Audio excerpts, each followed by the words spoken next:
Phogat to lose out on a wrestling medal, a historic wrestling medal at the Olympics just hours before she was to play in the finals, resulted in a collective heartbreak for 1 billion+ people. What is even more heartbreaking is the bizarre conspiracy theories that are being floated afterwards. There are many different kinds of theories that you would have heard in the last few hours, but most of them and the sentiment behind most of them is summed up by this cartoon. And the insinuation is not just bizarre, but it is rather uncharitable. To think that the country's government, that India's government, and more specifically, the Prime Minister in some way conspired to ensure that Vinesh's weight did not measure up, that she was 100 kg, 100 gram overweight, and which is why she was disqualified. But what is the truth? What are the facts? Let's look at the conspiracy theories one by one. The latest one to be doing the rounds is that this is not even about her weight, but that she was forced to fight in the 50 kg category, which by itself ensured that she would somehow be overweight, because earlier she has competed in a higher category, in a 53 kg category. So somehow this in itself was a conspiracy, that she was forced, the 50 kg category was foisted on her. So let's look at what one sports journalist at the Tribune has to say about it. Here is an article by sports journalist Vinayak Padmaja at the Tribune about the Patiala trials which Vinesh participated in, and this article was written on the 12th of March 2024. He has put out this article with a tweet saying, "No, Vinesh Phogat was not forced to fight in 50 kg. I am sharing a story of the Patiala trials where rules were bent and she took part in 2 weight class the same day." Let me actually read out some excerpts from this story that was written about the trials way back in March. What does it say? There was drama and despair in Patiala. Vinesh Phogat won the final of the 50 kg category trials to win a right to represent India at the Asia Olympic qualifiers in Bishkek, Kyrgyzstan next month. That is April this year. She beat Shivani 11-6 in the final. However, more than her skills that were evident, Vinesh's insistence on competing in 2 weight categories, 50 kg and 53 kg, left her opponents feel cheated. The ad hoc committee chairman, Bhupender Singh Bajwa, categorically stated that all 3 members of the IOA constituted panel agreed to Vinesh's request to compete in the 50 kg and 53 kg categories at the national trials, despite the UWW rules saying that a competitor can take part in just one category. Bajwa was then quoted by the paper as saying, "We responded to Vinesh's request to compete in both categories. The entire committee agreed to accommodate her request." So far from thwarting her attempts, her request, which actually required for the rules to be overlooked, was accommodated by the Indian officials. Another competitor at the same trials, then tells the newspaper, "This is not the way to conduct trials. It was very apparent officials were hell-bent on favoring her." Today, people are saying that Vinesh was sabotaged at the trials. Actually, it was the other competitors, Indian wrestlers, who were saying that actually some favors were shown to her.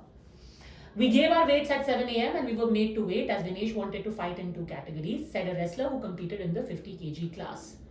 Here is what he then goes on to say about the 53 kg. So there were actually rules which were kept in abeyance and she competed in both of the categories. Fine, that is what the wrestling body decided at that time. Here is what is written about the 53 kg trials. While Vinesh was head and shoulders above everyone in the 50 kg category, she was helped by her fellow competitors to stay in contention in the 53 kg class. After forfeiting her bout against Nancy, Vinesh then took it easy against Anju to lose 0-10. In the 3rd place bout, it was Nancy who forfeited in Vinesh's favor.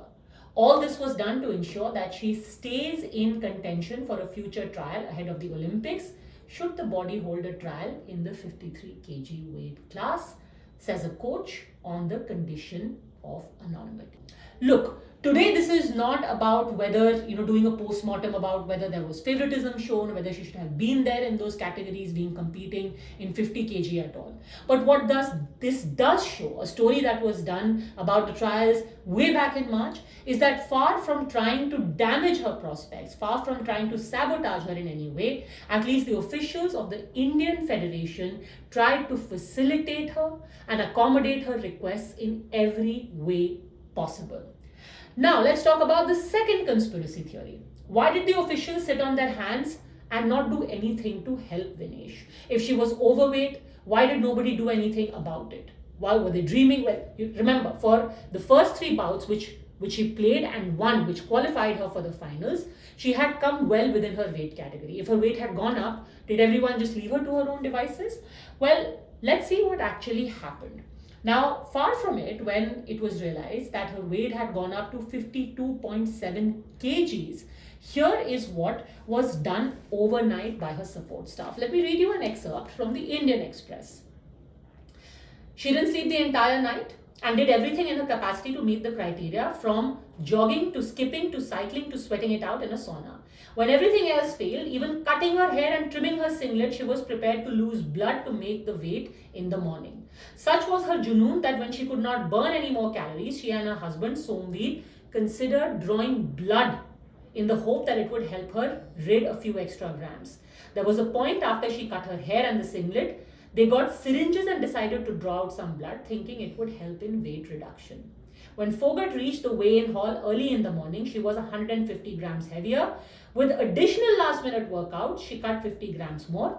By then, she had run out of time and the last 100 grams could not be shed.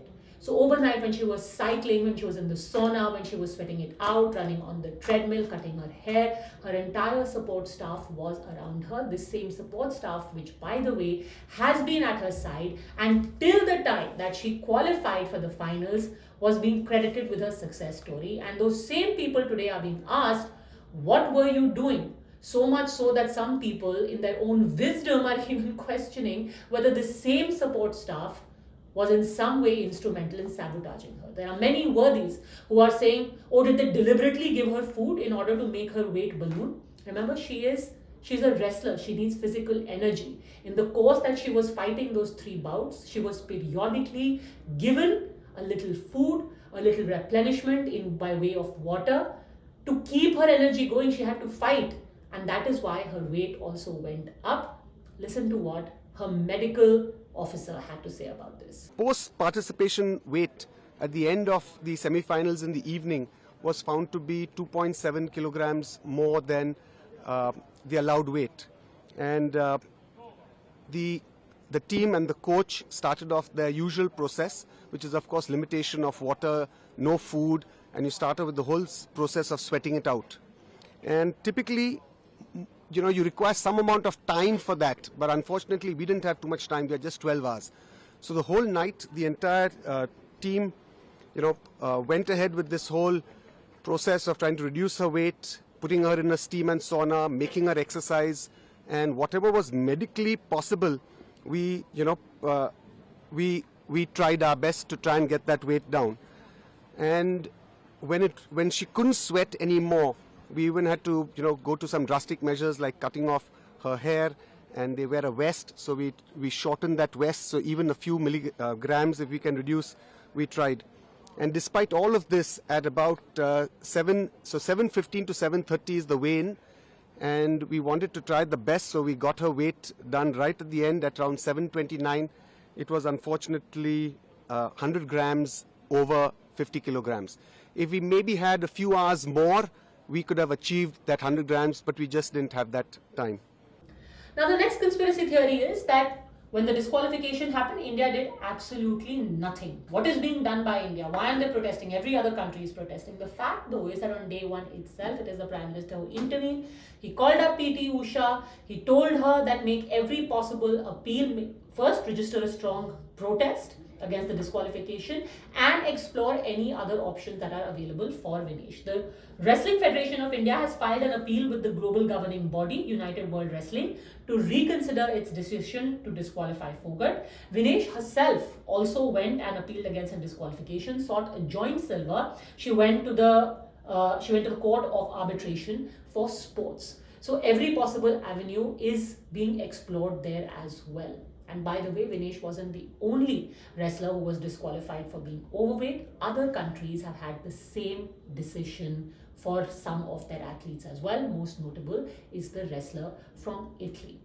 The point is, and it has been summed up by a sports journalist who said that yes, it is extremely unfortunate. It is heartbreaking that something like this should happen to Vinesh. Because remember, at the end of the day, she is an athlete who is not fighting in her name. She is fighting for the tricolor. She is fighting for India. She is representing India when she is in Paris, when she is at the Olympics. And to think that an Indian athlete would be sabotaged by the government of India, does it really make sense? Are there any facts supporting it? Or is it simply because sensationalism and conspiracy theories are popular, they sell, people are willing to believe them more easily than the fact that perhaps it was just a really unfortunate, heartbreaking day at work? Think about it.